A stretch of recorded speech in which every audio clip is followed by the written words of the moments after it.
Professional గా బిజీగా ఉండటం తప్పులేదుగాని ఆ గోలలో పడి పర్సనల్ లైఫ్ ఎంజాయ్ చేయడం మరిచిపోతుంటారు హీరోయిన్లు. అవకాశాలు వస్తున్నాయి కదా అని అస్సలు రెస్ట్ తీసుకోరు. కానీ తాను మాత్రం ఆ టైప్ కాదంటున్నారు జాన్వీ కపూర్. లండన్ వీధుల్లో ఈ భామ రచ్చకు సోషల్ మీడియా అంతా షేక్ అయిపోతుంది. చేసిందే ఒక్క సినిమా, కానీ తెలుగులో కావాల్సినంత గుర్తింపు తెచ్చుకున్నారు జాన్వీ కపూర్. దేవర సినిమాలో తంగం పాత్రతో బాగానే చేరువయ్యారు ఈ బ్యూటీ. ప్రస్తుతం రామ్ చరణ్ పెద్ది సినిమాలో నటిస్తున్నారు.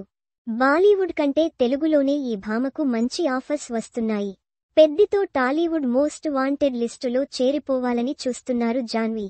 పెద్ది సెట్స్ పై ఉండగానే అల్లు అర్జున్, అట్లీ సినిమాలోనూ జాన్వీకి ఆఫర్ వచ్చినట్లు తెలుస్తుంది. ఇందులో మృణాల్, దీపికతో కలిసి నటించబోతున్నారు జాన్వీ. మరోవైపు హిందీలోనూ బిజీగానే ఉన్నారు ఈ భామ.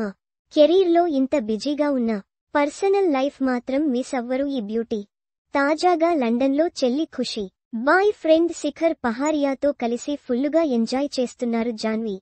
కొన్నేళ్లుగా శిఖర్ పహారియాతో డేటింగ్ చేస్తున్నారు జాన్వీ. ఈ మధ్య ప్రియుడితో కలిసి లండన్ వెళ్లారు జాన్వీ. ఈ ఇద్దరి ఫోటోలు వైరల్ అవుతున్నాయిప్పుడు. ఓవైపు సినిమాలతో బిజీగా ఉంటూనే మరోవైపు పర్సనల్ లైఫ్ కి ఇవ్వాల్సిన టైం ఇస్తున్నారు జాన్వీ. ఈ బ్యాలెన్సింగ్ చాలా మంది హీరోయిన్లకు రాదు. అందులో త్వరగానే ఆరితేరిపోయారు జాన్వీ కపూర్.